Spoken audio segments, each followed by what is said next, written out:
al doctor Fuello por sus comentarios respecto a este panel. Yo les quiero platicar de un patrimonio que no necesariamente está en la psique del pueblo mexicano, por desgracia. Es una cuestión que se localiza, o este patrimonio se localiza, sabemos, dentro del mar territorial, la zona contigua, e incluso todo lo que involucra la zona económica exclusiva, la parte de aguas interiores, la parte de aguas continentales y los terrenos ganados al mar. Es decir, tenemos un patrimonio cultural sumergido más rico que el que se encuentra en tierra. El problema es que aún no lo conocemos como tal. ¿Cuál es la legislación existente hasta la fecha? Bueno,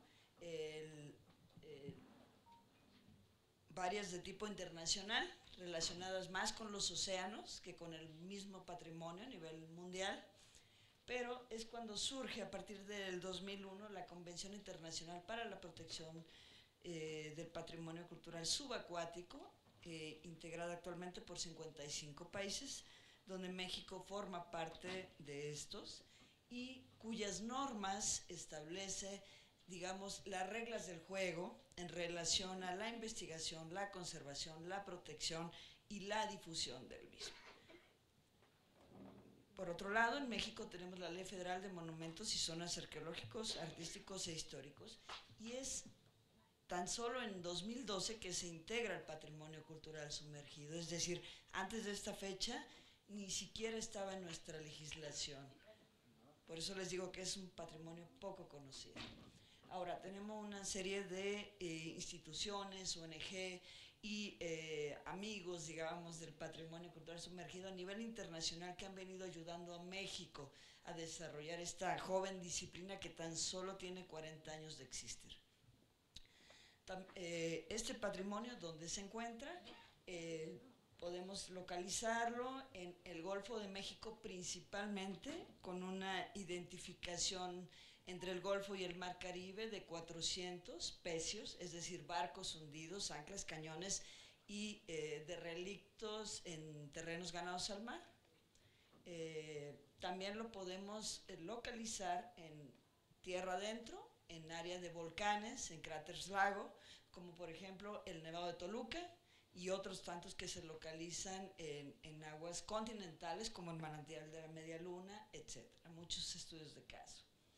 En Baja California, en Guerrero Negro, en donde navegaba el galeón de Manila, que es tan importante como el que navegaba de España hacia Veracruz, y tenía toda la carga que venía de es la famosa nao de Chile. Entonces, tan importante proteger la parte del Pacífico como la parte del Golfo y el Caribe.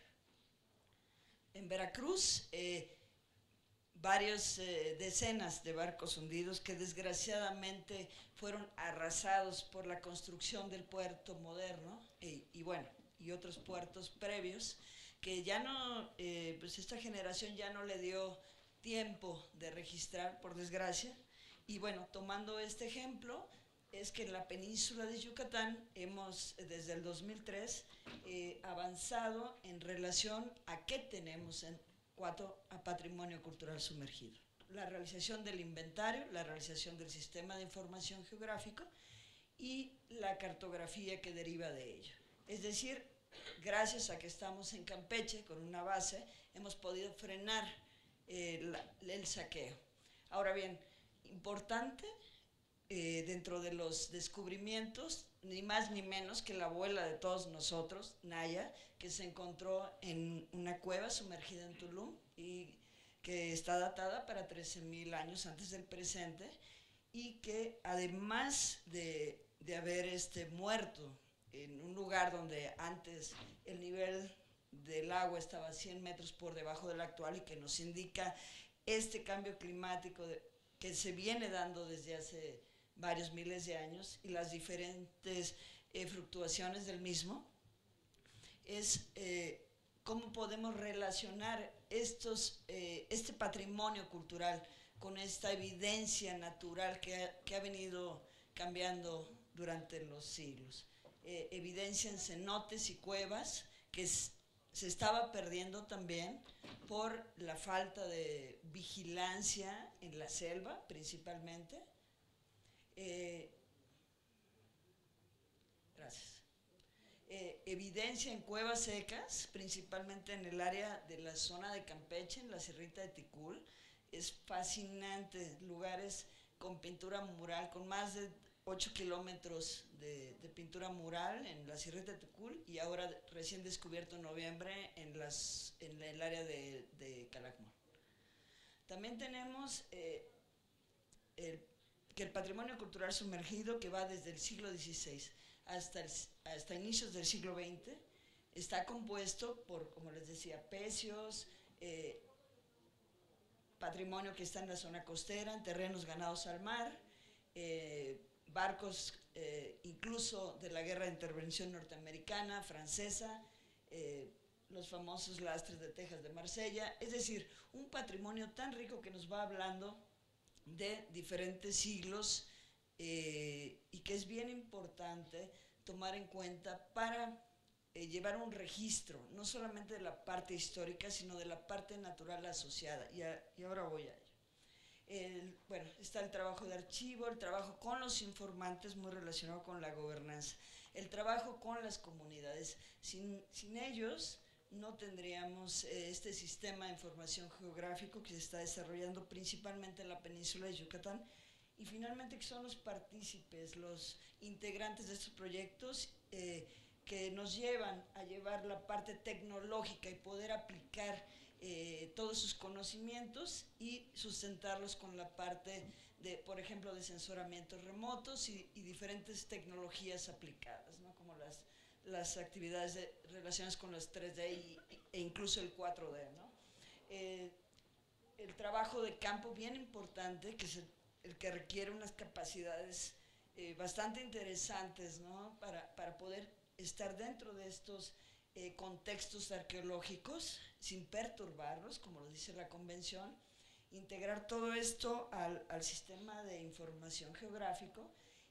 Y no solamente la parte arqueológica, yo creo que es una de las partes importantes, es integrar la parte relacionada al medio ambiente, integrar la parte relacionada con el cambio climático, integrar la parte de otras instituciones, es decir, las diferentes bases de datos, para poder dar un panorama general que está relacionado con la historia finalmente, ¿no?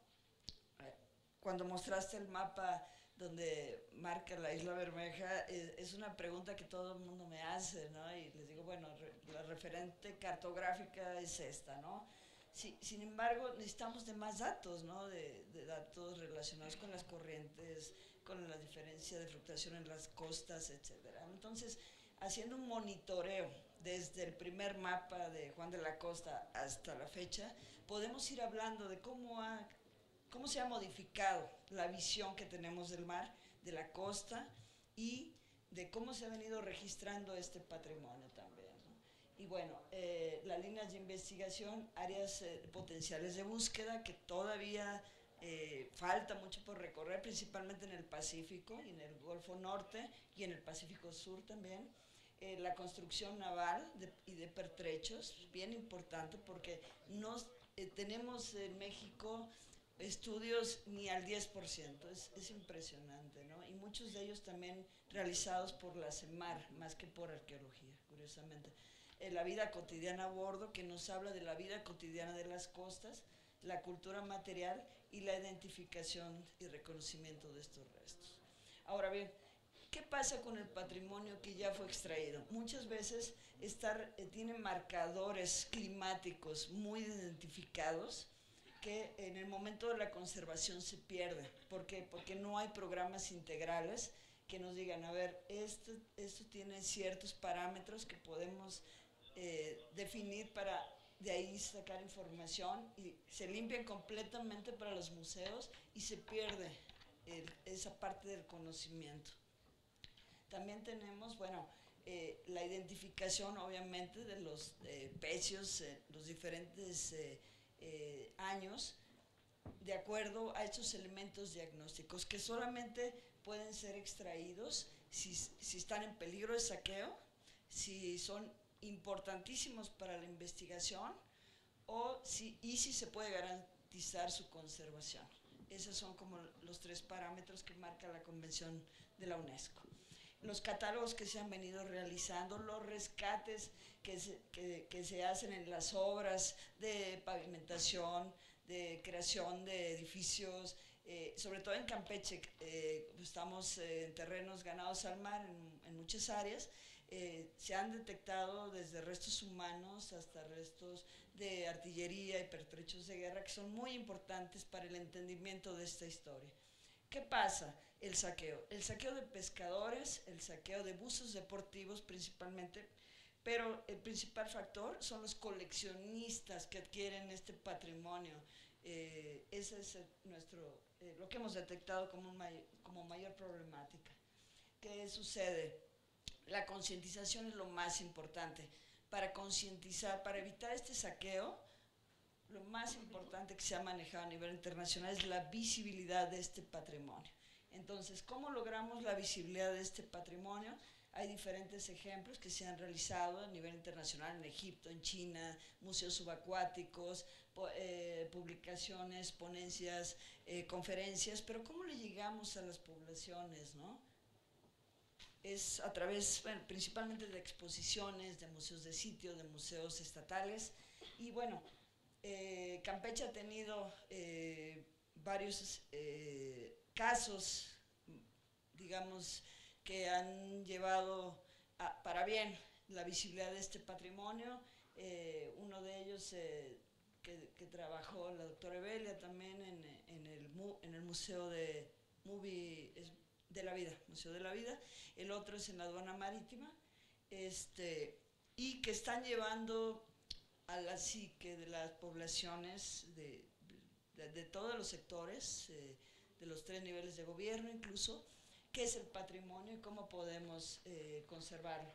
Uno de los ejemplos es un proyecto específico que se está realizando en Playa Bonita, Campeche, que es el Museo Subacuático, que se está promoviendo para integrar a las comunidades costeras cercanas en un museo vivo, en donde a través de reproducciones se pueda conocer el patrimonio cultural sumergido, y bueno, en donde la gente pueda conocer. Esas son imágenes ya de las reproducciones. Es un barco de 80 metros lineales, cañones, anclas y diferentes piezas que nos hablan de cómo se hundió un barco, y que la gente se lleve ese conocimiento de una manera divertida, de una manera que no se le olvide cuando salga de ese museo, y que tiene que ver con la protección de este patrimonio, destacar la importancia de este pasado tan importante marítimo, crear conciencia en la existencia de este patrimonio,